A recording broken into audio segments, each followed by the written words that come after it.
오늘 우리 성경 말씀 빌립보서 3장 12절부터 14절까지 함께 보시겠습니다. 빌립보서 3장 12절부터 14절까지 우리 길지 않으니까 우리 개정개역으로는 같이 한 목소리로 한번 읽어보겠습니다. 시작. 내가 이미 얻었다 함도 아니요 온전히 이루었다 함도 아니라 오직 내가 그리스도 예수께 잡힌 바 된 그것을 잡으려고 달려가노라. 형제들아, 나는 아직 내가 잡은 줄로 여기지 아니하고 오직 한 일, 즉 뒤에 있는 것을 잊어버리고 앞에 있는 것을 잡으려고 표대를 향하여 그리스도 예수 안에서 하나님 위에서 부름의 상을 위하여 달려가노라. 아멘. 제가 새 번역으로도 한번 읽어드리겠습니다. 나는 이것을 이미 얻은 것도 아니며 이미 목표점에 다다른 것도 아닙니다. 그리스도 예수께서 나를 사로잡으셨으므로 나는 그것을 붙들려고 쫓아가고 있습니다. 형제 자매 여러분, 나는 아직 그것을 붙들었다고 생각하지 않습니다. 내가 하는 일은 오직 한 가지입니다.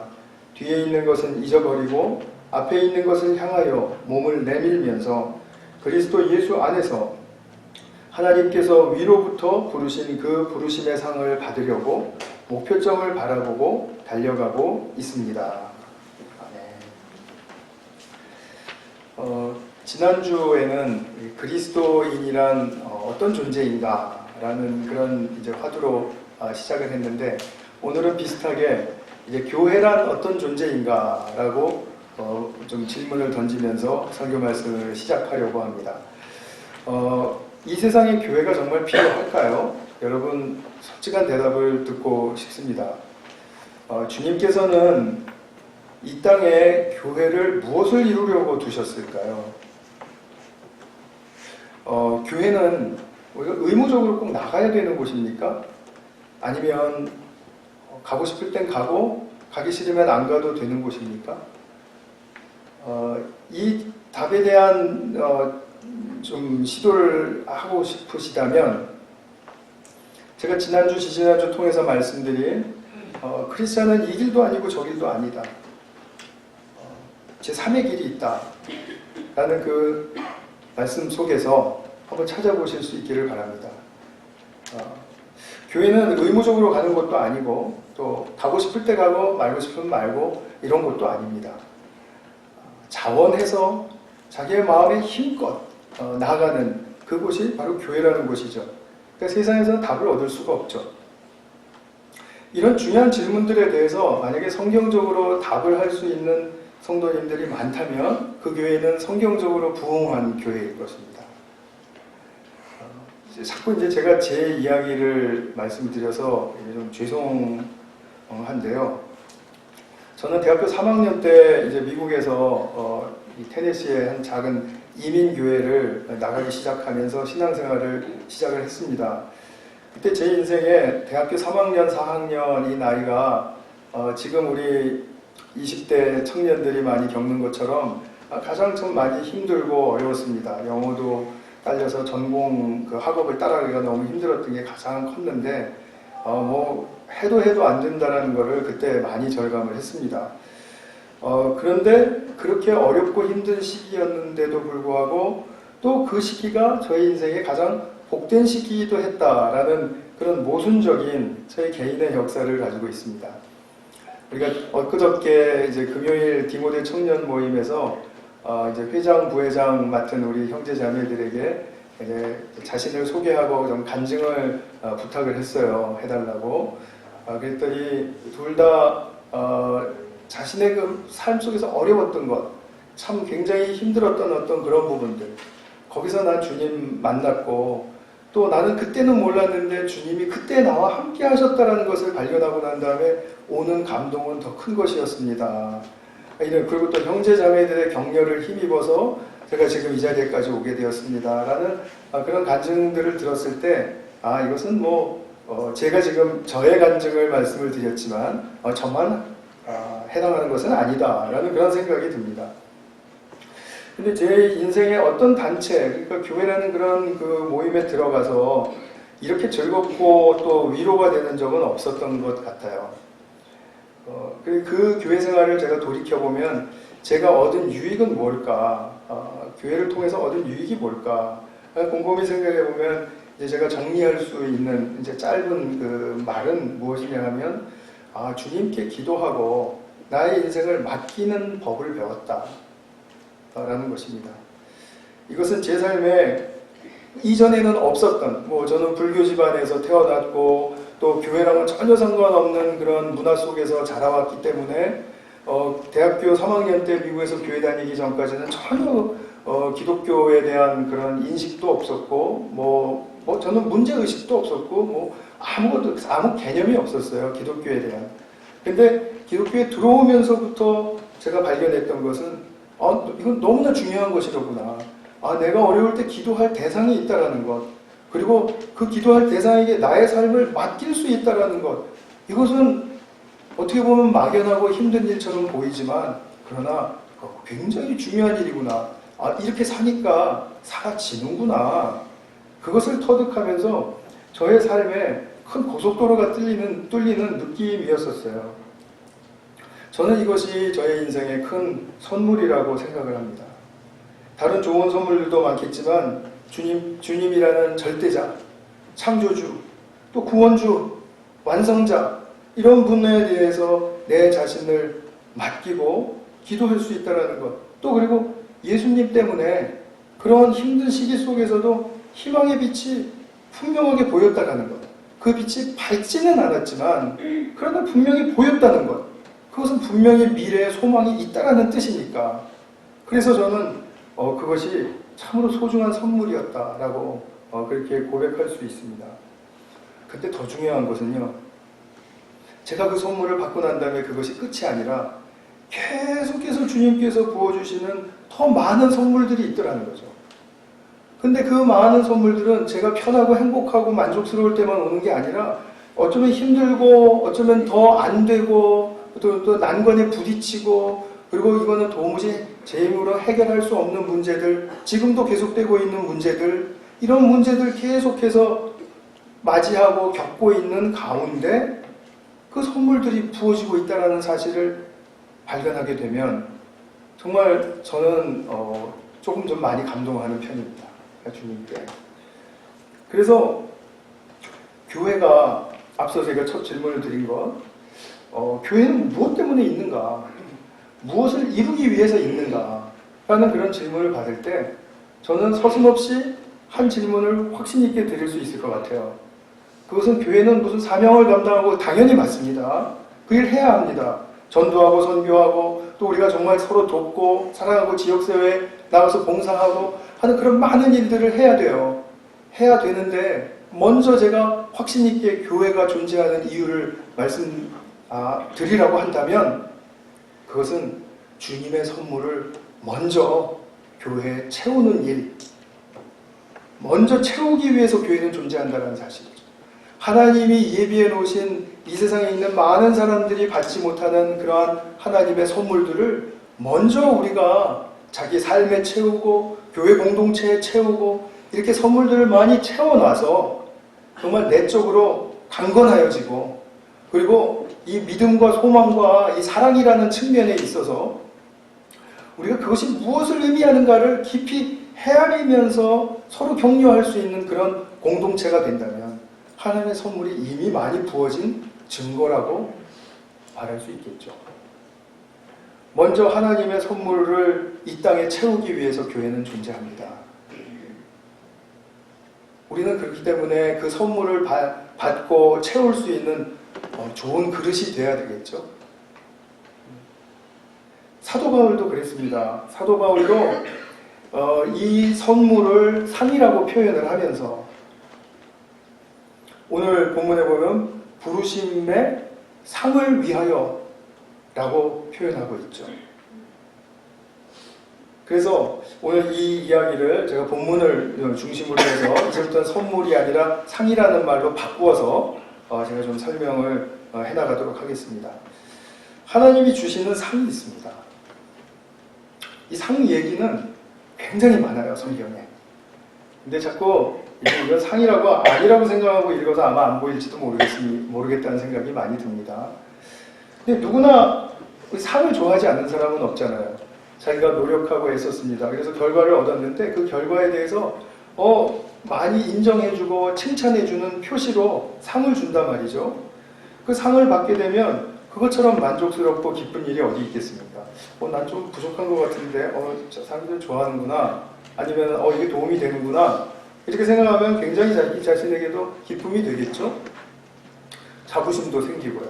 또 자신감도 생기고요. 근데 이 상을 주는 목적은 자기가 그렇게 만족하기만 하기 위해서 주는 것은 아니죠. 그것에 대한 이제 대가, 보상을 이제 표시하는 것이기도 하지만 사실은 그 다음 단계에 있어서 더 긍정적이고 더 적극적으로 동기부여를 주기 위해서 상을 주는 그런 아주 좋은 시스템이죠. 이것이 상의 역할과 효과라고 볼 수 있습니다. 그래서 우리가 자녀를 기르면서 잘한 것에 대해서 상을 주고 칭찬해주고 인정해주고 그리고 잘 못한 것에 대해서는 질책보다는 먼저 대화를 하고 그리고 이러한 삶을 통해서 우리가 배워가는 것이 있단다. 이걸 자꾸 긍정적으로 가르쳐주는 것이 중요하죠. 사도 바울은 하나님 안에서 그러한 삶으로 우리가 격려받고 있다는 사실을 분명하게 깨달은 사람입니다. 그래서 사도 바울이 지금 감옥 중에 있죠. 빌립보서를 쓸 때 옥중서신, 이 감옥에서 쓰는 서신인데요. 그러면서도 자기가 이렇게 얘기하죠. 그리스도 예수 안에서 하나님께서 위로부터 부르신 그 부르심의 상을 받으려고 목표점을 바라보고 달려가고 있다. 전력 질주하고 있다는 뜻이에요. 최선을 다하고 있다는 말입니다.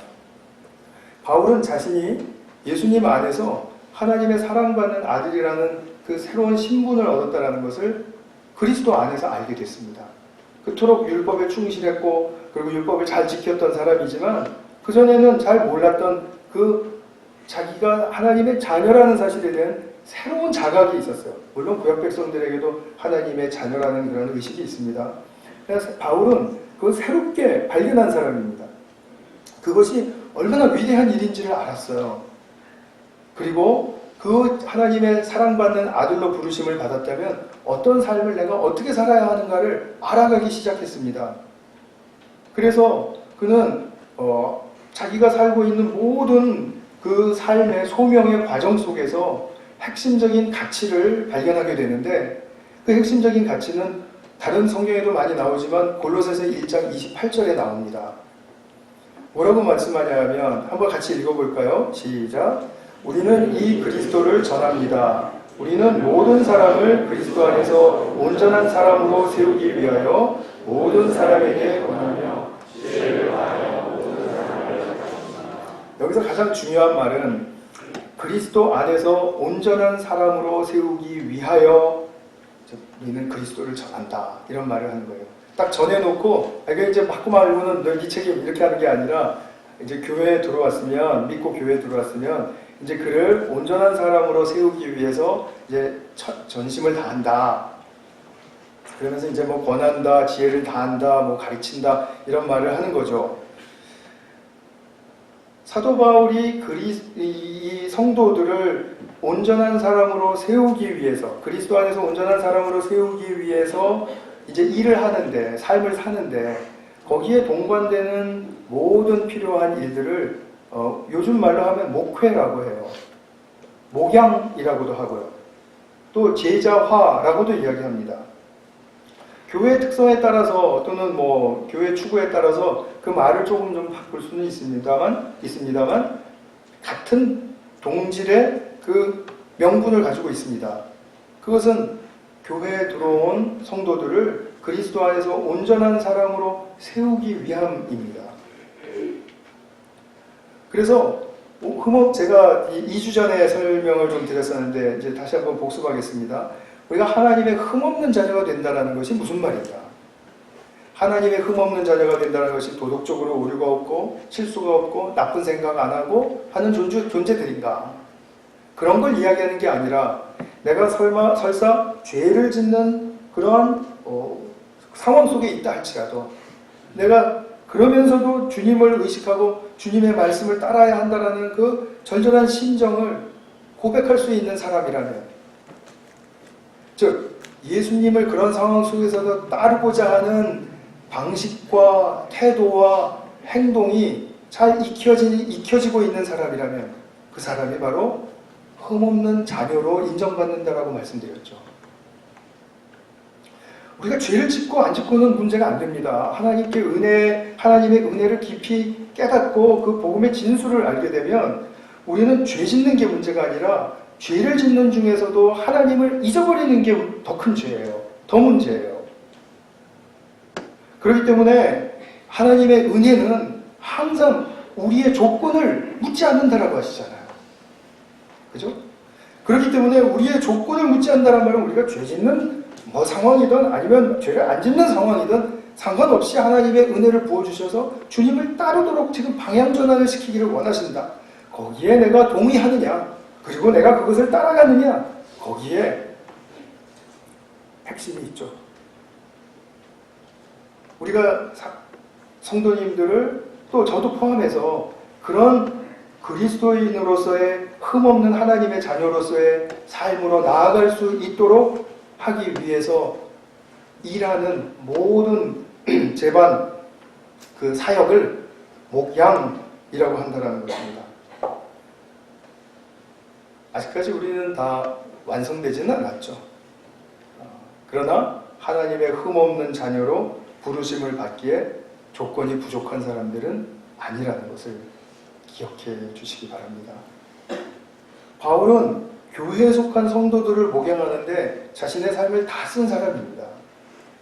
그런데 이 길을 가면서 부르심의 상을 받으려고 목표점을 바라보고 달려가고 있다라고 이야기를 해요. 이 일을 하면서. 그러니까 자기의 어떤 다른 개인적인 영역으로 부르심의 상을 받을 것이 있다라는 것이 아니라 자기의 삶 그 자체가 다 무엇이든지 간에 상을 바라보는 그런 과정이라는 거죠. 그래서 이미 하나님의 자녀가 되었고 일꾼이 되었어요. 자, 그렇다면 무엇을 해야 되는가? 부르심의 상을 향해서 가는 거라는 거죠. 바울은 이러지 않았습니다. 나를 자녀 삼아주셔서 감사하고 일꾼 삼아주셔서 감사합니다. 내게 다른 어떤 상을 주시지 않아도 나는 이 구원의 감격만으로 충분합니다. 이렇게 말씀하지 않았어요. 오늘 본문에서 말씀하시지 않습니까? 내가 이러다가 그냥 죽어도 좋습니다. 이렇게 말하지 않았어요. 나는 부르심을 상을 향해서 달려갑니다. 라고 말했어요. 우리가 구원론의 일부만을 받아들인 많은 사람들이 이렇게 이야기합니다. 나를 구원해 주신 거 너무 감사하고 너무 감격스럽다는 거죠. 맞죠. 그것처럼 소중한 일이 어디 있겠습니까? 나를 이렇게 사역자로 일꾼으로 삼아주셨어요. 교회 직분자로 삼아주셨어요. 때로는 자기의 삶도 포기하고 하나님의 사역으로 불러주셨어요. 정말 그것을 열망하는 사람들에게는 그것처럼 감사의 제목이 없습니다. 정말 감사하죠. 그러나 감사하다고 해서 내가 하나님의 부르심의 상을 향하면서 사는 것, 그 상을 기대하면서 사는 것, 그것이 그러면은 욕심장이의 생각이냐, 그거는 비성경적인 생각이냐, 천만의 말씀이라는 겁니다. 완전히 그 반대입니다. 하나님은 자비하시고 풍요롭기가 무한대이시기 때문에 우리를 자녀로 불러주시는 것, 당신의 모든 희생으로 불러주셨습니다. 십자가의 보혈로 정말 값주고 사셔서 정말 완벽하게 우리를 자신의 자녀로 삼아주셨습니다. 너무 좋아요. 감사해요. 그런데 더 감사할 것은 그 자녀들에게 부어주실 상을 많이 예비해 놓고 기다리고 계신다는 것입니다. 그 상의 길을 따라오기를 너무나 고대하고 너무나 열망하고 계신다는 것입니다. 그래서 하나님은 much more, 훨씬 더 많은, 훨씬 더 풍성한 much more의 하나님이다 라고 말하는 분들이 있어요. much more의 하나님을 바라보시면서 사시겠습니까? 우리 손에 날 거 하나도 없습니다. 오히려 그것을 안 바라보면 much more는커녕 주시려고 한 것도 내 삶에서 떠나가 버리는 거죠. 그래서 영적인 영적인 부익부 빈익빈이 일어나는 거죠. 자, 예수님께서 그렇게 말씀하셨죠. 가진 자는 더 풍족히 가질 것이고 빼앗긴 자는 더 빼앗길 것이다. 이 말은 영적인 상태에서 하는 말이지 뭐 우리의 일반적인 계산으로 하는 말이 아닙니다.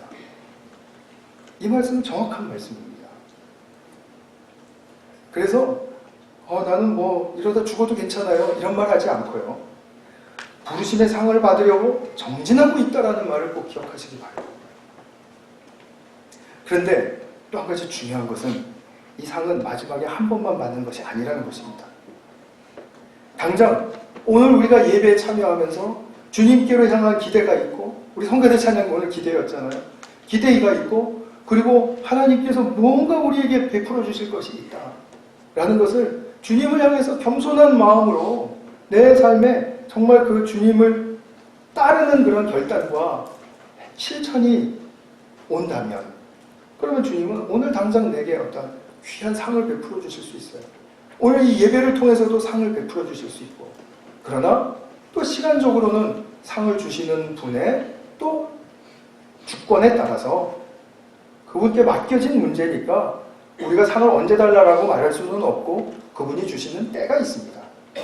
그 때에 이르기까지 성경은 계속해서 우리에게 인내를 권면합니다. 인내. 히브리서 저자는 그가 편지를 쓰던 대상들이 굉장히 고난을 많이 받고 있는 성도들이었었습니다. 근데 이런 말씀을 해요. 10장 36절 37절에 보면, 제가 읽어드리겠습니다. 저희 스크린에는 약자로만 이제 군데군데만 제가 넣어놨습니다. 그러므로 여러분의 확신을 버리지 마십시오. 이게 구원과 상에 대한 확신을 이야기하는 것입니다. 그 확신에는 큰 상이 붙어 있습니다. 히브리서 저자는 아예 또 상이라고만 말하지 않고 큰 상이라고 얘기해요. 큰 상. 얼마나 기대하기에 벅차면 큰 상이라고 이야기를 하겠어요. 여러분이 하나님의 뜻을 행하고서 그 약속해 주신 것을 받으려면, 그 상을 받으려면 인내가 필요합니다. 인내. 왜 이런 말 있잖아요. 그 염치 없는 사람을 빗대어서 할 때 물에 빠진 사람 건져주었더니 보따리 내놓으라고 한다. 참 염치도 없다 라는 말 하죠. 그죠? 근데 우리의 하나님은요, 머치모호의 하나님이시라고 했죠? 우리가 죄라는 공경에 빠져 있을 때 건져주시고, 자, 이제 건져줬으니까 네가 알아서 잘 살아야 된다 이렇게 하시지 않고 보따리를 다시 뿌려서 주시는데, 그 보따리가 우리 상상한 것보다 훨씬 더 큰 보따리입니다. 그 보따리 우리에게 주세요. 건네주세요. 그걸 상으로 주셔요. 자, 내 자녀가 된 기념으로 내가 너에게 상을 준다. 우리가 아무것도 안 해도 기념상 같은 거 있잖아요. 그런 공짜상은 싫어하십니까 혹시? 굉장히 좋아요. 우리가 그리스도를 쫓는 삶에 긍정적이고 적극적인 동기부여를 주시기 위해서예요. 앞서서 말씀드린 것처럼 우리는 옛날의 감격만으로는 살 수가 없습니다. 우리 그걸로 살아가야 마땅한데 우리 인간이라는 것은 그렇게 강하지가 않아요. 약합니다. 그래서 그걸 자꾸 잊어버리기도 하고, 그리고 이제 그 식상에 가요. 그래서 화석화되어가는 그리스도인들의 모습을 보면 자꾸 과거의 그 감격에만 붙들리려고 하는 사람들이에요. 과거만 자꾸 찾아요. 자기 구원받았을 때 그 감격만 찾으려고 하는 거예요. 그래가지고는 안 되죠. 시대도 변하고 나도 변하고 지금 하나님이 나에게 주시는 선물이 계속해서 많아지고 변화가 되고 있는데, 그렇게 해서 과거에만 집착하면 안 되겠죠. 하나님이 그걸 아신다는 겁니다. 그래서 오늘 부어주실 상, 내일 부어주실 상을 예비해 놓고 계신다는 것입니다. 그래서 그 상을 바라보면서 지금 나의 삶이 예수님께 잘 붙들릴 수 있도록 동기를 주시려고 하는 것이라는 거죠. 그럼 그 상의 내용이 무엇인가? 그걸 이제 제가 두 번째 섹션이랑 세 번째 섹션을 통해서 좀 말씀을 드리겠습니다. 조금 전에 말씀드린 것처럼 우리가 받은 이 보따리에는 상상 외의 뜻밖의 내용들과 높은 가치를 품은 선물들이 많이 들어있습니다. 그래서 우리가 사실은 양파 껍질을 벗겨내는 것과 같아요. 우리가 예수님이라는 선물을 생각한다면 예수님이라는 선물 속에 우리가 예수님 안으로 점점 더 깊이 들어갈수록 정말 놀라운 것들이 많이 펼쳐지죠. 영적인 선물들이 많이 펼쳐진다는 말씀입니다. 그렇다고 육적인 선물은 무시하시지 않습니다. 우리에게 돈도 필요하고 우리에게 건강도 필요하고 우리에게 삶의 환경도 필요하고 그래서 우리가 기도하고 또 그것을 믿고 맡기는 그런 믿음을 또 주님께 표시하는 것 아니겠습니까? 근데 저는 성경 연구가 그 감격에 대해서는 구원의 감격에 대해서는 많이 했어요. 많이 했으니까 이제 그것과 더불어서 이 양파 껍질을 벗겨내는 하나님의 상의 세계를 좀 벗겨내는 그런 연구가 좀 많이 되었으면 좋겠다는 생각이 많이 듭니다. 근데 보수 복음주의에서는 이 일을 많이 하지 않습니다. 십자가를 흐리게 한다라는 그러한 우려 때문에 그렇다고 해요. 그래서 저는 왜 그런 우려를 하는지는 알 수가 없어요. 너무 저는 기우라고 생각합니다. 신학자들과 우리 보수 목사님들의 기우라고 생각을 하는데 그럴 수 없습니다. 하나님의 상을 경험하게 되면 결코 하나님의 십자가로 돌아가지 않을 수가 없습니다.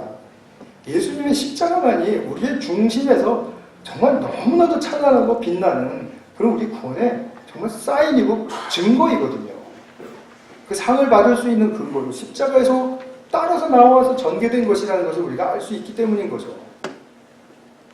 그래서 우리가 예수님 믿고 하나님 나라에 들어왔다. 하나님 나라는 죽어서 가는 나라가 아니라 예수님 믿으면 바로 들어가는 나라입니다. 이것도 좀 생소하신 분들이 있겠습니다만 지금은 그렇게 좀 받아주십시오. 죽어서 가는 나라가 아니라 예수님 믿으면 지금 바로 들어오는 나라다. 그것입니다. 하나님의 나라는 하나님의 통치 안으로 들어온다는 거예요. 하나님의 다스림 안으로 들어온다는 말이기 때문에 내가 예수님 믿고 하나님의 통치를 받는다면 하나님의 나라에 들어온 거예요. 자, 그런데 이 하나님의 나라는 한마디로 뭐라고 표현할 수 있는가? 오늘 설교의 맥락에 따라서 한마디로 표현한다면 상의 나라다 라고 말씀드리고 싶습니다. 상의 나라다. 저는 정말 이 상 얘기를 너무나 많이 하면서 정말 여러분들이 너무 좋아하실 줄 알았어요. 막 기뻐하시고 막 얼굴에 화색이 돌고 야 상이 많구나 막 이러실 줄 알았는데 그 기대에는 조금 못 미치지만 그래도 괜찮으신 것 같습니다. 예수님이 받으신 이 부활의 생명으로부터 흘러나와서 무한대로 열매를 맺고 꽃을 피는 나라다. 주님의 다양한 상이고 최고의 상이죠. 제가 이거를 좀 말하기가 아마 성경 저자들도 좀 힘들지 않았나 싶어요. 그래서 이제 비유로 또는 이제 사도 요한 같은 경우는 환상으로 이야기를 하는데 요한계시록이 성경의 가장 마지막 책이죠. 요한계시록은 몇 장까지 있습니까? 성경 퀴즈? 22장 바로 나왔습니다. 22장까지 있는데 22장에 묘사된 하나님 나라에 대한 환상이 기록되어 있습니다. 근데 많은 분들이 사도 요한이 이 본 하나님의 나라의 환상을 마지막 날의 환상이라고 자꾸 생각을 하세요. 마지막 날의 하나님의 나라라고 생각하는데 그게 아니고 사도 요한이 요한계시록을 반모섬에서 쓸 때 AD 90년경에 자기가 바라본 실제로 존재하는 천상의 하나님의 나라를 본 것입니다. 그때 당시부터 존재하던 천상의 하나님의 나라를 본 거예요. 그래서 요한계시록에서는 하늘의 교회와 땅의 교회, 그래서 하늘의 교회와 땅의 교회가 만나야 된다 이렇게 이야기를 하는 것입니다. 그건 나중에 요한계시록 이제 공부하실 때도 구체적으로 배우시고요. 그래서 하늘의 교회의 모습을 봤어요. 그 교회의 모습을 봤는데 어떻게 표현이 되어 있냐면 하나님의 보좌와 어린 양 예수의 보좌가 중심에 있더라는 거예요. 그리고 그 보좌로부터 생명수의 강이 흘러내리고 있는데 그 온 도시를 중심으로 해서 흘러내리고 있다는 거죠. 그리고 그 강가에 생명나무들이 세워져 있는데 12그루 세워져 있다고 하지만 12그루는 이제 완전한 숫자입니다. 그러니까 아주 풍성하다라는 뜻이에요. 이 12그루만 있는 게 아니에요. 그래서 그 많은 생명나무에 열매들이 주렁주렁 매달리고 그리고 나무 잎사귀도 건강한 잎사귀들이 풍성해요. 근데 그것을 이야기를 하면서 뭐라고 얘기하냐면 달마다, 그러니까 때마다예요. 때마다 열매를 내고 있고 이 나뭇잎은 민족들을 치료하는 데 사용하고 있다라고 말합니다. 성도님들, 열매란 어떤 것이죠? 무엇인가요? 열매라는 것은 그 식물의 그러니까 말하자면은 라이프 사이클에 있어서 마지막 단계로 그 가치가 가장 최고일 때이죠. 그죠? 열매가 많이 맺혔다는 것은 그 가치가 최고로 올랐다는 때입니다. 사과나무가 언제 가장 최고의 가치를 갖습니까? 가을에 계속 이렇게 풍성하게 열매를 맺었을 때이죠. 그죠?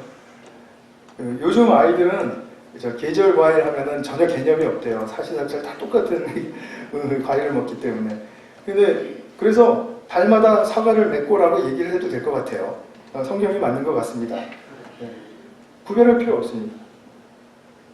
그러니까 우리가 무슨 말입니까? 우리가 예수님의 생명을 받았다. 부활 생명에 우리가 연합한 자가 되었다. 제가 다음 주에 그거 설교하려고 하는데요. 부활 생명에 우리가 연합한 자가 되었다. 우리도 생명을 가진 자다. 그렇다면 우리의 생명수를 통해서 우리의 삶의 모든 가지와 줄기로 뻗어나가는 그런 나의 삶의 현장들, 가정일 수 있고 직장일 수 있고 교회 사역일 수 있고 여러 군데 있을 수 있죠.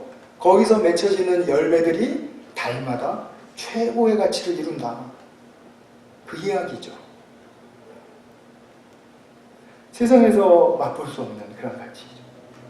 나뭇잎은 치료하는 데 쓰인다고 합니다.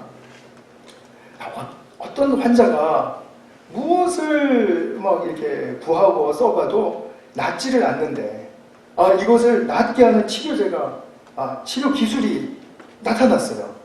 그리고 그것은 얼마나 큰 위로가 될까요? 우리 페니실린이라는 약이 발견되기 전에 사람들이 염증에 의해서 많이 죽었다고 말하지 않습니까? 그러나 그 페니실린 발견으로 말미암아 항생제 발견이 우리 삶에 굉장히 수명 연장과 굉장히 건강에 기여를 많이 해줬죠. 그래서 우리가 그런 치료 기술과 치료약이 생기면 얼마나 위로가 되겠습니까? 우리의 삶에서 나와 또 우리 가족과 우리 공동체와 민족과 세상이 치료되는데 필요한 약이나 또는 그 치료 기술이 있다면 무엇일까요? 하나님의 사랑입니다. 근데 이 세상 사람들은 하나님의 사랑만 빼놓고 다 시도해요. 아주 그래서 힘들게 사는 거죠. 무슨 일이 터지거나 무슨 사건, 정치, 경제, 무슨 일인지 상관없습니다. 우리가 가지고 있는 자원을 가지고 이 세상은 모든 사람들이 충분히 잘 살 수 있습니다. 여러분들의 잘 사는 기준이 어딘지는 잘 모르겠습니다만 다 풍요롭게 먹고 살 수 있습니다. 그런데 그게 안 됩니다. 그래서 모든 수를 다 동원해 봅니다. 그래서 정치인들이 막 싸웁니다. 이것이 더 잘 되게 하려고. 우리 방법이 더 좋다. 그러면서 싸우는 겁니다. 그런데 어느 방법도 이리저리 저울추가 왔다 갔다 하는 것처럼 왔다 갔다만 할 뿐이지 어떤 방법이 없습니다. 그러니까 성경적으로 보면 당연하죠. 하나님의 사랑만 빼놓고 다른 걸 다 하고 있으니까요. 이 사랑으로부터 열리는 사랑은 다이아몬드와 같습니다. 그래서 여러 다각적인 면들이 있어요. 그래서 이 사랑의 다각적인 면들을 보면 기쁨이 있고 화평이 있고 또 거기에 인내가 또 따르고 그 다음에 신실함이 또 온유가 또 그것에 대해서 또 우리 절제하고 또 선하고 친절하고 공감하고 이런 모든 사랑의 다각적인 것들이 있습니다. 이것이 우리의 삶을 주관하게 되면 우리의 조바심을 극복하고 이것이 우리의 삶을 주관하게 되면 그럼 우리는 실제로 많은 부분 치료받고 건강하다는 말은 행복하게 만족스럽게 살 수 있습니다. 우리 교회를 통해서 저는 우리가 이러한 하나님의 상을 많이 받는 그러한 그 과정 속에 함께 있는 동료, 우리 형제 자매들이라는 사실을 기억하고, 그리고 우리가 좀 잘 이것에 대해서 초점을 맞추고 함께 잘 나갔으면 좋겠습니다. 그래서 제가 작년에 좀 보여드렸고 또 많은 분들에게 보여드렸지만 또 못 보신 분들이 있어서 우리 교회에 어떤 일들을 통해서 우리 교회는 주님의 상을 바라고 나아가야 하는가를 그림을 통해서 좀 보여드리려고 합니다. 이제 우리 교회가 나무입니다. 우리 교회 나무에는 두 줄기가 있습니다. 두 줄기는 참 중요한 것입니다. 우리가 이 나무를 잘 돌보는 것, 온전한 나무로 세우기 위한 것을 목양이라고 한다고 했죠. 목양. 이 목양은 아까 제가 읽어드린 골로새서 1장 28절의 말씀, 우리는 모든 사람을 그리스도 안에서 온전한 사람으로 세우기 위하여 목양합니다. 근데 목양에는 크게 두 줄기를 갖습니다. 하나는 하나님의 말씀을 중심으로 해서 양육하는 파트가 있습니다. 그리고 또 한 줄기는 우리가 또 봉사하고 서로 섬기는 것, 또 교제하면서 서로를 더 알아가는 그러한 중요한 부분이 있기 때문에 그것을 봉사와 섬김의 부분이라고 이제 두 줄기를 이제 잡았습니다. 양육에는 크게 세 가지가 있습니다. 첫 번째로는 전 교우들이 참여하는 목장 모임이 있습니다. 물론 우리 예배가 있고요. 이렇게 큰 예배가 있고, 그 다음에 목장 모임이 있습니다. 전 교인이 이제 그룹으로 나누어져서 여러분들이 지금 속해 있는 목장에서 하나님 말씀 중심으로 해서 이제 잘 또 교제하고 서로 삶을 나누고, 그리고 서로 도와주고, 그리고 친교하고, 좀 깔깔거리고 웃고, 이렇게 하시라는 거죠. 그 다음에 두 번째로는 전 교인은 아닌데 자원하는 사람들이 참여하는 소그룹이 있습니다. 1대1 또는 영적 독서 또는 성경 우리 말씀 나눔, 또 수요 성서학교 이런 기타 등등 이제 소그룹 모임들이 있고요. 그 다음에 이제 또 한 큰 파트가 있는데 그것은 주일학교와 중고등부 그리고 디모데. 사실 디모데는 약간 애매해요. 교육기관인지 이게 어른 장년층에 포함되어야 되는지 양쪽 다 특성을 가지고 있기 때문에 그냥 저기다 넣습니다. 주일학교, 중고등부, 디모데. 이제 교육 부분에 이제 또 치중해야 될 부분들이죠. 그러나 디모데 형제자매들은 성인이기 때문에 장년층에서 활동하는 것과 정말 똑같습니다. 그 다음에 봉사 파티에 있어서는 모든 교우들이 참여하는 이제 점심 식사 이제 준비가 있습니다. 이 전교인들을 대상으로 하는 것이기 때문에 우리 교회 교우들을 10팀으로 나누어서 이제 이렇게 팀장님들이 이제 주관하는 가운데 이제 매주 한 달에 3번 정도 또는 5주가 있으면 4번 정도 이제 식사를 준비해 주시는 이게 섬김을 하게 되는데, 거기에서도 또 교회 식구들을 위해서 섬기는 마음으로, 그리고 또 같이 협력해야만 250명분 또 하실 수가 있으니까 혼자서는 절대로 불가능하지 않습니까? 그래서 협력하는 것도 같이 연습하고 서로 격려하시라고 그렇게 한번 봉사의 시스템을 만든 것이죠. 그 다음에는 이제 부서별 활동이 있습니다. 우리 교회는 부서가 10개가 있습니다. 10개의 부서장님들이, 10명의 부서장님들이 있고요. 그래서 다 각각 이 교회가 잘 돌아갈 수 있는 것은 우리 부서장님들이 실질적으로 많은 그 부분을 손과 발을 통해서 해주시기 때문이에요. 그래서 정말 감사한 일이죠. 이거는 그러나 누구나 다 들어가지만 이제 부서장님들은 이제 정말 특별히 또 이제 섬기고자 하시는 분들을 통해서 하기 때문에 이제 소그룹 성격과 같은 것이죠. 그 다음에 우리 또 작년에 우리 결성된 남전도회와 여전도회 있죠. 여전도회 우리 성도님들 디모데 식사도 이렇게 가끔 해주시고 이렇게 섬겨주시고 또 뭐 각자 모임을 지금 가지면서 이제 뭔가 막 이렇게 하시고, 또 우리 남전도회 우리 어제 우리 회장님 이렇게 만났는데 앞으로 계획을 이렇게 말씀하시는데 제 가슴이 막 이렇게 뛰어요. 너무 좋습니다 라는 말밖에 나올 게 없어요.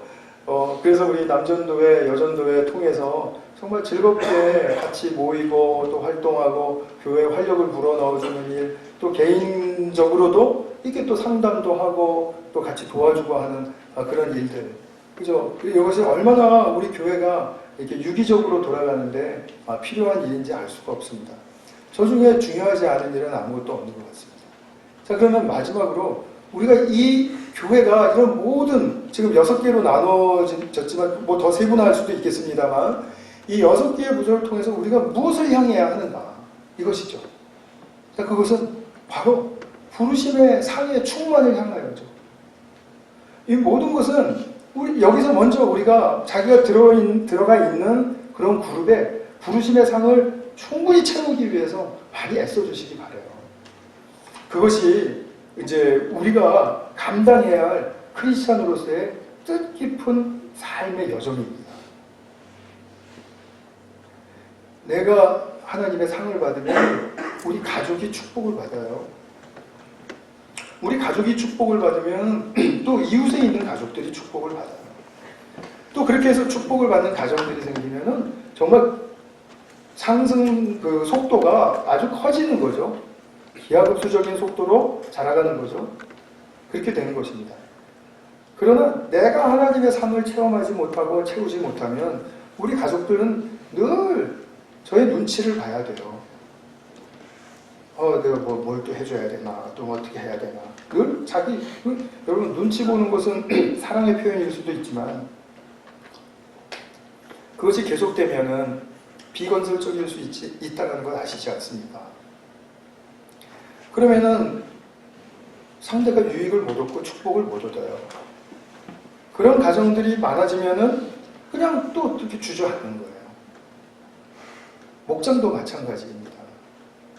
나름대로 가지고 계시는 특징을 잘 살리셔서 우리 목장은 이 정도 수준에 딱 맞는구나. 그럼 일단 그렇게 시도하시고 그래서 잘 되면은 또 다른 것 조금 시도해 보시고 이렇게 해보시면서 조금 우리 식구들 의견도 많이 들어가시면서 그렇게 하시면은 좋지 않을까 싶습니다. 예수님은 큰 상을 받을 수 있다라고 하신 말씀 속에 보면 마태복음 5장 12절에 하늘에서 받을 너희의 상이 크다라고 하시는 그 대상이 의를 위해서 박해를 받는 사람이에요. 의의 길을 가는 사람이라는 거죠. 또 마태복음 6장 1절에도 보면 사람에게 보이려고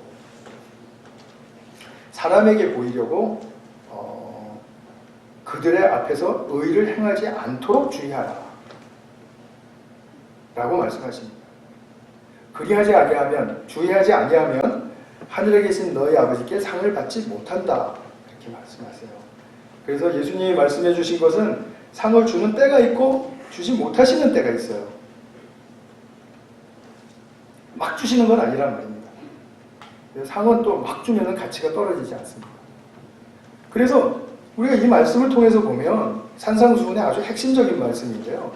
이 말씀을 통해서 보면 의의 길을 가라라는 말씀이구나 알 수 있죠. 의의 길을 가라.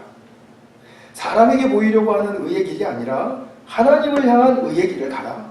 그러면 상이 크다? 이런 말씀이죠. 그래서 성도의 의로움은 예수님과 일단 확실한 관계가 형성이 돼야 됩니다. 확실한 관계가 형성이 되어서 내 마음속에 중심에 예수님이 자꾸 생각이 나셔야 해요. 쉽게 말하면 예수님이 자꾸 생각이 나시고 하나님이 자꾸 생각이 나시고 그렇게 하셔야 됩니다. 그러시지 않는다면 성령이 내 안에 들어와 계신가를 다시 물으셔도 괜찮습니다. 아닐 수도 있고 기일 수도 있는데 아니라면 성령께서 내 안에 들어와 주십시오라고 기도하시면 돼요. 그거는 어려운 문제가 전혀 아닙니다. 그래서 의롭게 살기 위해서 내가 하나님과 예수님과 확실한 관계에 들어와 있어야 되고 그 다음에는 제가 아까 말씀드렸죠. 죄를 짓는 가운데서도 예수님이 생각나시면 나는 예수님을 따르고 싶은 마음이 있는가? 그러면 거기서 방향 전환이 이루어질 수 있겠는가? 그리고 예수님이 원하시는 걸 내가 실천할 수 있겠는가? 그래서 예수님이 가신 십자가의 길을 따라가려는 성품과 또 태도와 또 행동 양식을 말합니다. 의롭게 사는 것은 그렇게 사는 것이에요. 착하게 살고 정의롭게 살고 나가서 데모하고 살고 이런 걸 수도 있어요. 그런 거 전부 다가 아니에요. 그거는 아주 작습니다. 그것이 아니라 예수님과의 관계 속에서 내가 어떻게 사느냐가 의롭게 사는 그런 기준입니다. 그럼 교회가 우리 성도님들에게 이 의의 길을 잘 감당하기 위해서 우리가 서로가 서 있는 위치가 있죠. 지체의 위치가 있단 말입니다. 지체의 위치 속에서 우리가 그러면 의의 길을 어떻게 가는 것입니까? 의의 길 하면 뭐 좀 막연하니까 조금 더 구체화해서 말씀드리면 고린도전서 13장에 나오는 무슨 장이죠? 네, 사랑장이죠. 내가 사랑의 삶을 잘 살고 있는가? 그거 확인하시면 됩니다. 로마서 12장에서부터 16장까지 주제를 크게 3개로 나눌 수가 있습니다. 그것은 뭐냐면 믿음과 소망과 사랑에 관한 것입니다. 그러면 내가 의의 길을 잘 걷고 있는 성도인가를 점검할 때 필요한 것은 이것입니다. 나는 정말 예수님과의 정말 믿음이 있는가? 내가 믿음이 있다라는 말은요, 내가 처음에 예수님 믿고 하나님의 자녀가 되었습니다 할 때 그 믿음 말고 그 이후에 예수님을 따르고자 하는 믿음, 그 길이 나의 최상의 길이라고 믿는 믿음, 그래서 내가 나를 투신할 수 있는 믿음, 그 믿음을 이야기하는 것입니다. 그 믿음은 두 개가 연결된 것이지만 우리의 삶의 단계가 바뀌기 때문에 믿음에 요구되는 성격도 바뀌게 되는 것입니다. 자, 그리고 나는 정말 소망이 있는가? 나는 예수님 안에서 나의 삶이 지금 비록 어둡고 난관에 부딪혀 있다 할지라도 정말 나는 저 희망의 빛을 보고 있는가? 나에게는 그것이 있는가? 그걸 분명하게 하셔야 돼요. 각자가 그건 하실 수가 있을 것입니다. 그 다음에 3번째로 나는 정말 이거부터 말씀드려야 됩니다. 나는 정말 사랑받기 원하는가? 나는 진짜 참 사랑받기 원하는가? 많은 분들에게 있어서 이 부분이 희미합니다. 그리고 사랑하려고만 애쓰니까 얼마나 힘들겠어요. 얼마나 힘들겠어요. 내가 예수님을 괜히 믿었다 싶은 거죠. 그때가 되면. 어떤 때는. 내가 가지고 있는 받은 참사랑이 내가 내어줄 수 있는 사랑보다 더 커야 되는 건 당연한 거 아니겠습니까? 그러면 나는 오늘 하나님의 말씀을 붙들고 묵상하고 또 예배에 나와서 또 기도하고 또 우리가 이렇게 함께 정말 주님께 헌신하면서 나는 무엇으로 채우기를 원하느냐라는 거죠. 이 문제 정말 중요하지 않습니까? 저는 저의 인생에 있어서 이게 제일 중요하다고 생각해요. 그래야만 제가 가정도 섬길 수 있고 교회도 섬길 수 있고 그러니까 흉내내서 섬기는 거 말고요. 제대로 물론 이것을 하는데 디스커리지는 일들이 우리 삶에는 참 많습니다. 그럼에도 불구하고 디스커리지 되는 일보다 주님의 은혜가 더 그러면 작은가? 이거는 아니라는 걸 우리가 아니까. 주님의 은혜는 나의 어떠한 죄나 어떠한 잘못이나 어떠한 상황보다도 훨씬 크신다라는 것을 제가 아니까. 자꾸 거기에 초점을 기울이는 거죠. 주님만 바라보자. 그 말이 바로 거기서 나오는 거죠.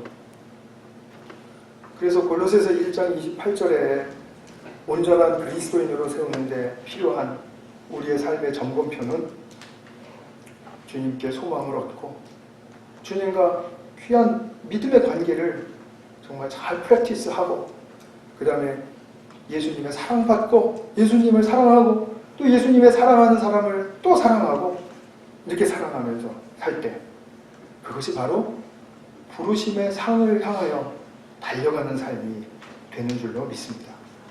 제가 말씀을 맺겠습니다. 우리 교회는 개인 수준에서 지난 40년 동안 지금까지 달려왔습니다. 우리 교회를 이렇게 부르심을 상을 향해서 달려갈 수 있도록 더욱더 굳건하게 달려갈 수 있도록 기도해 주시고 여러분 많이 섬겨주세요.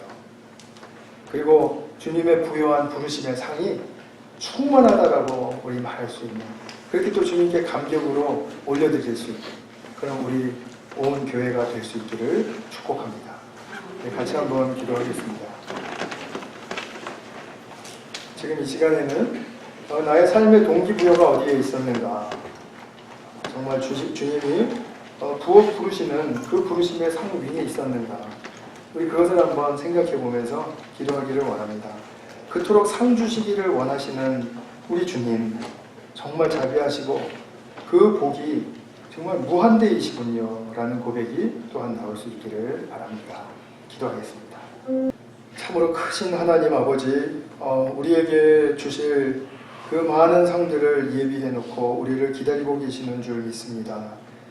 우리 자기 자신이 개인적인 삶의 여정을 통해서도 부르심의 상으로 가득 채워지는 삶, 우리의 가정이 또 우리의 교회가 나아가는 그런 여정 속에서도 부르심의 상이 충만히 채워지는 그런 여정 될 수 있도록 축복하시고 함께하여 주시옵소서. 주님은 멋진 모호의 하나님이신 줄 믿습니다. 주님, 그런 하나님을 우리가 주님으로 모시고 있다는 것이 얼마나 큰 영광스러운 축복임을 다시 한번 새삼 깨닫고, 그리고 주님 앞에 다시 우리의 모습을 낮추고 조아릴 수 있는 그런 복된 주님의 자녀들 되게 하여 주시옵소서. 주님께서 함께하여 주신 이 시간 감사드리고 우리 구주 예수님의 이름으로 기도하였습니다. 아멘.